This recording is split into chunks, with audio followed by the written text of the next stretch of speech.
Գիտեք, որ մասիվը կառուցվել է 60-ականներին։ Առաջի շենքը հայտնվել է 64-65 թվականին։ Մալացիա Սեբաստիան կամ Բանգլադեշ ավելի ճիշտ, Մալացիա Սեբաստիան ավելի շուտ է եղել, Մալացիա թաղամասը դեռևս 40-ականներին, 50-ականներին այդ ժամանակ, իսկ Բանգլադեշը կառուցվել է 70-ականների վերջերին։ Ու ես իմ երիտասարդությունը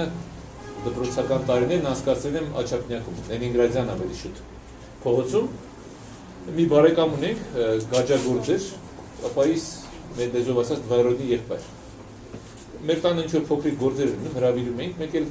գալիս էր, մի անգամ ինձ ասեց, արի գաջ պիտի բերենք միասին, ասի որ պիտի գամ Բանգլադեշ։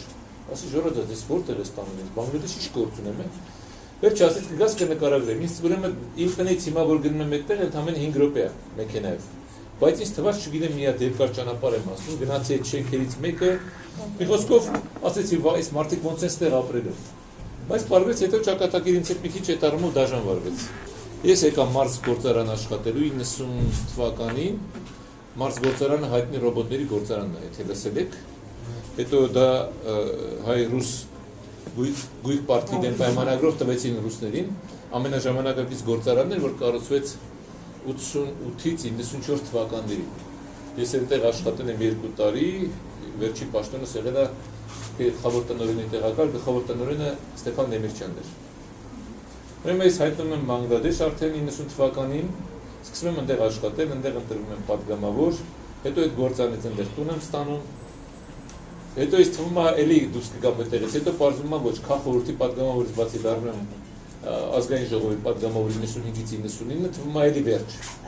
Այդտեղից բայց գալիս եմ վեր շարժում, ինձ էլի գցում են այնտեղ։ Ու ես հիմա մինչև հիմա այդ Բանգլադեշից կամ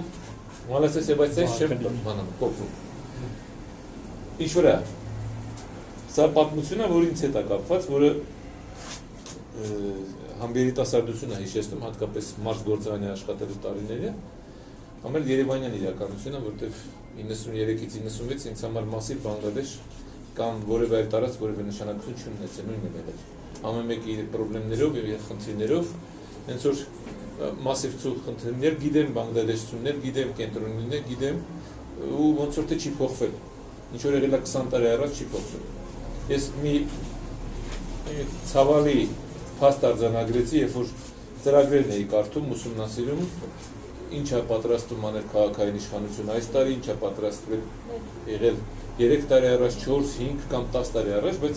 պարզվում է ոնց որ խնդիրները չեն փոխվել։ Ամենակարևոր խնդիրը միշտ եղել է ասֆալտ անել, հետո չգիտեմ, նորից ասֆալտ անել ու նորից ասֆալտ անել, ամենակարևոր խնդիրը կանաչը պակասացնել ու փող աշխատել, պարզ ասեմ, մեր լեզվով։ Ես ցավով եմ ասում սա, որովհետև երբ որ նայում եմ Երևանի խնդիրները, ոնց որ 20 տարի առաջ ավելի հեշտ էր այդ խնդիրներն ուտել, քան հիմա։ Օրինակը որպեսզի հասկանաք, վերելակների վրա բերել։ Այդ նույն վերելակներն են մնացել։ 20 տարվա ընթացքում փոխվել է 35 թե 45 վերելակ։ Դուք պատկերացնում եք այդ ինչ, այսինքն այդ վերելակները 1830 քանի հատ են, այդ հանեք այդ 45 հատը մնացածը վթարային վիճակում է։ Դրանք ֆիզիկապես են մաշվել, բարոյապես են մաշվել,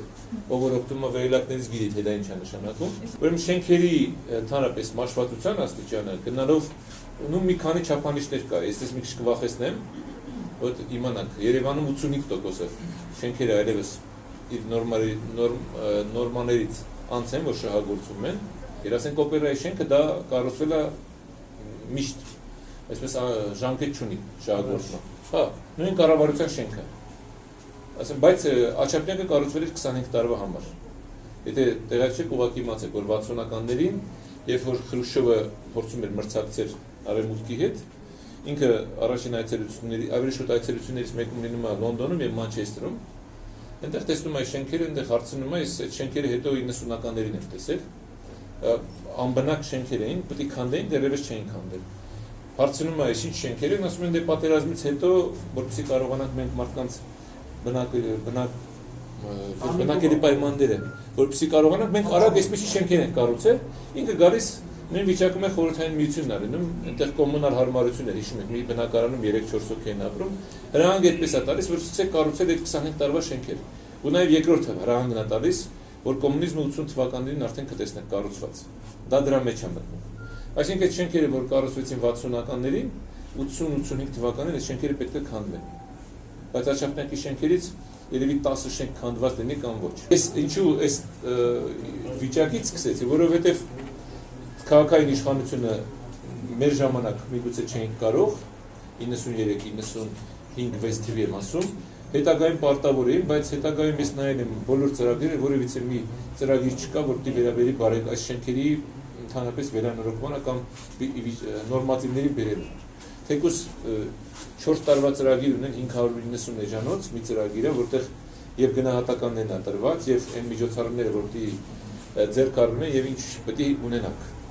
Բայց որ նայում ես, էլի վախենալու է, որտեղ այդ գումարների տակ պետք է մտնեն մարդիկ եւ այստեղ մի բան կա։ Փաստորեն շենքերը տրվել են բնակարաններ ավելի շուտ մասնավորեցվել են։ Դրանք մեր սեփականություն են, գիտեք։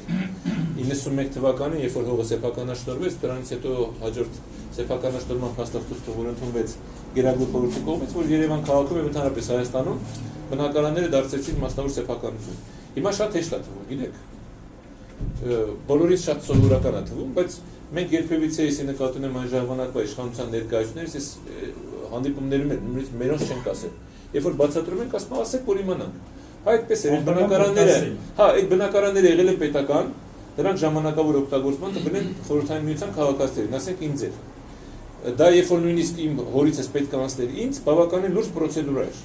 Ես պետք է այնտեղ գրանցված լինեմ, ես չգիտեմ, իմ ընտանիքի նորմատիվները պետք է համապատասխանեին, իսկ եթե չկար ընդհանրապես ժառանգորդ, դա անցնում էր պետական սեփականություն։ Բայց մենք երկրորդ ասենք կարևորագույն փաստաթուղթը, որը մասսայական սեփականաշնորհում է, դա վերաբերում է բնակարանային ֆոնդը ճանաչել որպես այնտեղ ապրողների սեփականություն։ Դա լուրջ պատկերացեք, հիմա մեկը կենտրոնում է դառնում սեփականատեր միգուցե հավասար պայման չի, բայց ինչ որ էր։ Եվ դրա շարունակություններ կար, բոլոր արվեստանոցները, սա էլի կարևոր խնդիր է Երևանի համար, տրվեց անվճար արվեստագետներին, ովքեր ունեին։ Երևանում մոտորապես գիտեք ինչքան կար արվեստանոց 2500-3000 հատ։ Ես ձեզ ավելացնեմ նաև ինչ խնդիր էր։ Մարդիկ չէին հասցնում, մի մարդը 90-ականներին սկզբներին կամ ընթացքում տեղափոխվել էին Մոսկվա կամ այլ երկրներ, հետո իմացան, որ այդ գործը կա, գալիս էին։ Մենք ամեն տարի մտնում ենք նախաձեռնության, որ մեկ տարի խնդրում ենք երկարացրեք, մինչև վերջի արվեստագետը Երևան քաղաքում անվճար ստացել էր արվեստանոցը սեփականության իրավունք։ Բերի սեփականաշնորհումից քանի որ խոսեցի, Երևանում կար 2500 այսպես ասեմ, փոքր սեփականաշնորհման օբյեկտներ, որի մեջ մտնում էին սրճարաններ, ճաշարաններ, ռեստորաններ։ Դրանք ենթարկվում էին ինձ, որպես այն ժամանակվա Երևանի քաղաքի գործկոմի նախագահ կամ քաղաքային իշխանությանը։ Ուրեմն դրանք անվարձահատույց էլի անվճար տրվեցին աշխատողներին, խանութում աշխատողներին, հավասար իրավունքով բոլոր իրավունք ունեին։ Ամեն մեկը 10 հոգին, ուրեմն 10% սեփականատիրության իրավունքով, 2%-ին 50% ու կարևոր չի որտեղ որ քաղաքի որ մասում է եղել։ Հիմա որևէ մեկը չի կարող գա ասի, որ ես ինձ ձերից խլել եք, տվել եք ձեր բարեկամին, ձեր ընկերոջը կամ պաշտոնյային։ Ուրեմն Երևանում որ ա եղել հացը ընդամենը կես օրվա պաշար ա եղել։ Այդ ժամանակ Երևանում ծախսում էր օրական 1000 տոննա ալուր։ Թխվում էր մոտորապես դրանից մի քիչ ավել, մի քիչ պակաս հաց։ Բայց մենք պարտավոր ենք դա անել։ Թե ոնց ենք արել, կարևոր չի, ես չեմ ուզում բացատրել, ձեզ պետք չի իմանալ, բայց արել ենք։ Ամենայն դեպս հնարավորին չափ մաքսիմալ պայմաններ ենք ապահովել, որ երևանցին սոված չմնա, բայց հոսանքի հարց չենք կարող լուծել։ Գիտեք ոնց էր, ասենք մի ամսվա մեջ երևի 18 թե 20 անգամ երկաթգիծ է պայթեցվել Վրաստանի տարածքում։ Գազամուղ է պայթեցվել Վրաստանի տարածքում, Ղազախում։ Եվ ասեմ իմանաք, հիմա միգուցե արդեն այդ իրավունքը ունեն, թեկուզ դա ավելի շատ ունեն մարդիկ, ովքեր իրականացել են օպերացիան։ Հայաստանի հատուկ ծառայությունների կողմից իրականացված գործողություններից հետո նոր դադարեցվեցին այդ տերորիստական ասեմ կամ ոնց ասեմ Տերորիստական այդ ակտերը չավեճական չասեք, բայց դիվերսիոն ակտեր, հիմա որ ես Վրաստան անցնում եմ, շատ դեպքում ասենք Խրամի կամուրջի վրա որ անցնում եմ, հիշում եմ, շտաբի նիստում Գագիկ Մարտիրոսյանը, որ շտաբի պետի տեղակալն էր, էներգետիկայի նախարարներ, Խրամի կամուրջը պայթեցվել է, ու սկսում ենք մենք հաշվել, Խրամի կամուրջը կվերականգնեն 3 օրում, ուրեմն մինչև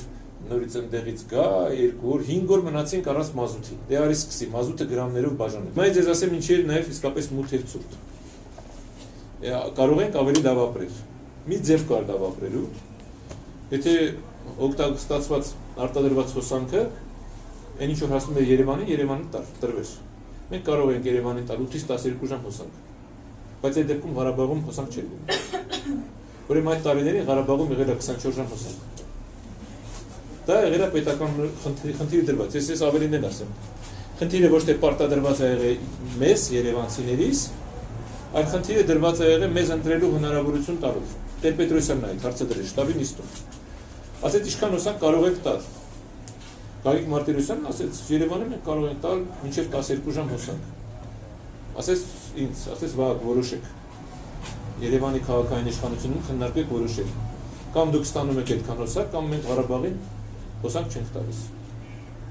ինձ կարծում եմ այնտեղ էլ գնալու կարիք չկար կառավարությունից քաղաքային իշխանություն ասի միանշանակ Ղարաբաղը 24 ժամ այդ դեպքում ասես պատրաստվեք 2-ից 4 ժամ հոսանք ունենալու նախագահի նստավայրը որտեղ որ ապրում են դաչաներ որ ասում են որտեղ ամբողջ կառավարության կարևորագույն դեմքերը նախագահ, վարչապետ, ազգային ժողովի նախագահ, սահմանադրական ժամանակ փոխնախագահ, պաշտպանության նախարար, ոստիկանապետ, ես ինչի եմ ասում Սերժ Սարգսյանը գիտի, որովհետև ինքն այնտեղ է։ Ինքը շատ լավ գիտի, որ հոսանք չլինում իրենք դեռ չուներ։ Բայց իրենք հրաժարվեցին գեներատորից, նախագահը թույլ չտվեց։ Ասեց վերջացրեք, եթե հնարավորություն կունենաք նոր։ Մի հատ հաղորդում ցույց տվեցին, մի անգամ հայլուր կոչեցրելով, որը դոմինանս քարոզչական հիմնական մեքենան էր, շատ լավ հիշում եմ, Արթուր Գրիգորյան կա հաղորդավար այդ հայլուրով, սա գնացել էր Ձորագյուղ, Ձորագյուղը գտնում Ալավերդի չհասած ճանապարհին, Վանաձոր Ալավերդի ձորում, որը վերջերս շատ մատչելի նկատում եմ ճակերտավոր կամ մատչելի որոշ մարդկանց համար այժմ գնվել էր մեկը ասում է Փեսայի կողմից, մեկը չգիտեմ, ում կողմից ամենայն դեպս իշխանության նվիրալներից մեկի կողմից։ Ուրեմն այդ հոսանքի այդ հիդրոկայանի աշխատողին ցույց են տալիս, ասում են ինչ էր տեղի ունենում 90-ականներին։ Դե ասում են բալա ջան, ինչ էր տեղի ունենում, հոսանքը արտադրում են հողին էին տալիս։ Հիմա որևէ մի ֆիզիկայի գիտակ մարդու եթե հարցնեք, ինչ է նշանակում հոսանքը հողի տալ։ Ոչ մի բացատրություն չկա, էլի։ Այսինքն մենք հնարավորություն ունենք հիդրոէներգիայով, այսինքն գետի օգտագործելով դեբետը ստանում ենք հոսանք, ու մենք այդ հոսանքը չենք տալիս մեր քաղաքացիներին, այլ հողին ենք տալիս։ Այսինքն մենք մեր ճշտամին ենք մեր ժողովրդին։ Դե ասում եմ, ես ասում եմ ֆիզիկայի թե մարդ կա, թող իմանա։ Սա եղել է այդ քարոզչությունը, որը մենք չենք էլ փորձել բացատրել։ Որտեղ մեր բացատրությունների շատ դեպքերում արդարություն է որպես գնահատվել, բայց հնարավորություն դեպքում ես օգտագործել եմ սա իմացեք։ Ես ինչքան որ կա կրնեմ հերոստատեսությամբ, ես գիտեմ որ այդ հարցերը տալու են, գիտեմ որ ինձ վերաբերող ասել են որ ձեր տարիներին տրանսպորտ չէր աշխատում, մարդիկ ոտքով էին մասիվ բարձրանում իշտեն, գիտեմ որ տենց է եղել, բայց մի բան էլ գիտեմ, դա եղել է ոչ թե այն պատճառով որ ասենք Վահագն Խաչատրյանը վատ էր աշխատում եւ կամ հնարավորություն ուներ իր թիմով այդ աշխատանքը կազմակերպել, չէր անում, չէ։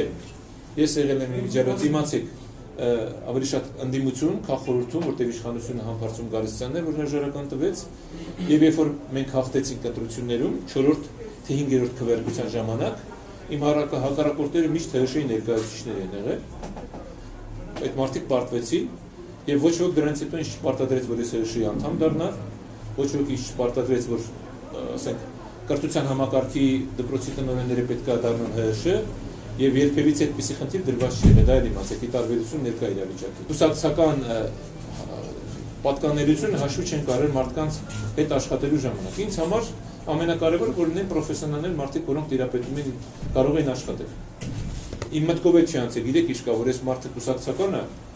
կամ իմ բարեկամն է իմ ընկերն է կամ իմ ընկերոջ բարեկամն ու ընկերն է, վերեք իրան նշանակենք, չէ։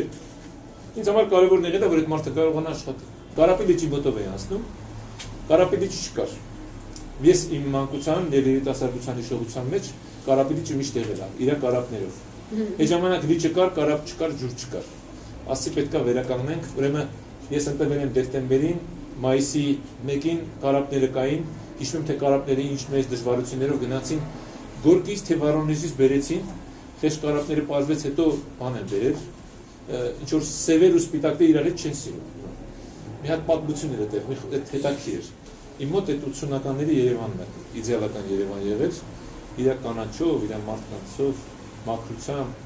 նաև նոր կառուցվող շենքերով, գնաք հիմա որ նայում եք այդ օղակաձև զբոսայգին, ես չգիտեմ ինչ խոսքերով ասեմ, թե ինչ արեցին։ Ես շատ լավ հիշում եմ, թե դա ոնց էր քանդվում հին շենքերը, ուտեղ ասում ենք ինչ պիտի լինի, ասում են այգի պիտի լինի, չէինք հավատում։ Հետո որ առաջի կտորները տեսանք այդ այգի, ոգևորվել ենք։ Անդադ ուզում ենք գնանք այդտեղ նստեինք, այդտեղ ժամանակ անցկացնեինք, որտեղ Երևանում իսկապես այգիների, ով որ փորձում է ներկայացնել ձեր ժամանակը, ասկսի այդպես չի։ Մեր ժամանակ կոռուպցիա չի եղել։ Այն համակարգը, որ ես եմ ղեկավարել, եղել է կաշառակերություն։ Ես չեմ կարող ասել, որ ԺԳ-ի որևէ աշխատող կամ հիվանդանոցի աշխատող 35,000 աշխատող է եղել։ Այն համակարգը, որ ես եմ ղեկավարել։ 35,000 աշխատող։ Երևի ամենամեծ համակարգն է եղել Հայաստանի Հանրապետությունում։ Ես չէի կարող յուրաքանչյուրի համար պատասխան տալ, բայց ես կարող եմ ասել, որ կոռուպցիա չի եղել։ Ոչ ոք չի կարող ասել, որ փողավերցը տվել է մեկին հասել է վերև։ Հիմա համակարգված կոռուպցիա։ Դա կոռուպցիան ինքը համակարգված է։ Այն մենացածը կաշառակերություն է, ես ասում։ Եթե մարդուն ընդունում են աշխատանքի սկզբանե փող են վերցնում, կոռուպցիան այդտեղից սկսում է։ Կամ մարդուն ասում են, եթե դու գործ ես անում, ուրեմն պետք է վերցնես այս նախագիծը հաստատելու համար, այս հողատկացման համար, այսքան ինչ որ տաքսաներ է դրած, ուրեմն նշանակում է դա մինչև վերև է գնում, չի լինում այդպես, երբ որ չկա։ Ես մեր ժամանակ չի եղել։ Տարիներին կանանչը, որ կտրում են, ծառերը կտրում են, հա այդպես է եղել, ինչ անենք։ Ծառերը փրկեցին Երևանը, տենց էր, լոզունգը մեր տենց էր, հա։ Ուզում ենք պայքարենք, հետո հասկացանք սխալ էր։ Չէ, մենք չենք կարող, իսկապես։ Չէ, ես չեմ ուզում, դա ուզում եմ ասեմ, եղել է, չենք ասում չի եղել, բայց մենք մի բան գիտենք, որ այդ անտառը կարող ենք վերականգնել։ Մենք երբևիցե մանումենտը չդարձրեցինք առանձնատների տեղ, հյուրանոց։ Մենք երբևիցե չմտածեցինք, որ դարմայի այգիները կարող է քանդել։ Մենք գիտենք, որ մարդուն պետք է ճյուղը, տերևը, խնդրում ենք գոնե բունը մի կտրեք, որտեղ դրանք իրոք վերականգնում են։ Այդպես էլ եղավ։ Ուղղակի մեր հետ կապված հիշողությունը միշտ չգիտես ինչի հաղթանակը մոռանում են, Ղարաբաղի պատերազմի հաղթանակը, որը անհավանական հաղթանակ է եղել, ես ասեմ։ Այն պայմանները, որում պատերազմ է եղել, որում կարողացել են մեր զինվորները հաղթել, այն պայմաններում, երբ որ մենք կռվել ենք 9 միլիոն կամ 8 միլիոն ազգաբնակություն ունեցող մի երկրի հետ, որ Ադրբեջանն էր, սենց էր պայմանը, ուրեմն ադրբեջանիներ, հայաստանիներ եւ ընդհանրապես նախկին խորհրդային միացած երկրների խորհրդային բանակը թողեց այնքան զորք կամ զինամթերք, ինչքան որ իր տարածքում կար։ Իսկ Ադրբեջանը ունեցել է մի հատ դիվիզիա Կիրովաբադում։ Հայաստանում դիվիզիա չի եղել։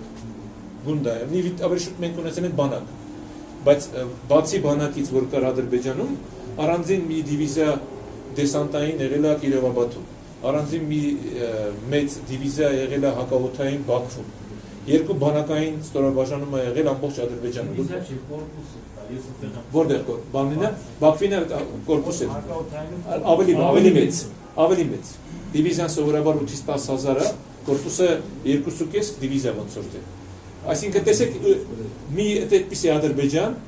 8 միլիոն ազգաբնակչություն, այսինքն այդ պատերազմում, երբ որ Հայաստանը ունենալով 3 միլիոն ազգաբնակչություն, ունենալով աղետի գոտի, ունենալով շրջափակում, դաժան շրջափակում, մենք կարողանում ենք հաղթել, այս հաղթանակը մոռանում ենք։ Ու ասում ենք ինչ կա, Տեր-Պետրոսյանի հետ ոչ տեղյակ եղել Շուշի գրավելուց, ոչ Քերբաջարից, ոչ այն մեկից, մենք կապ չենք ունեցել։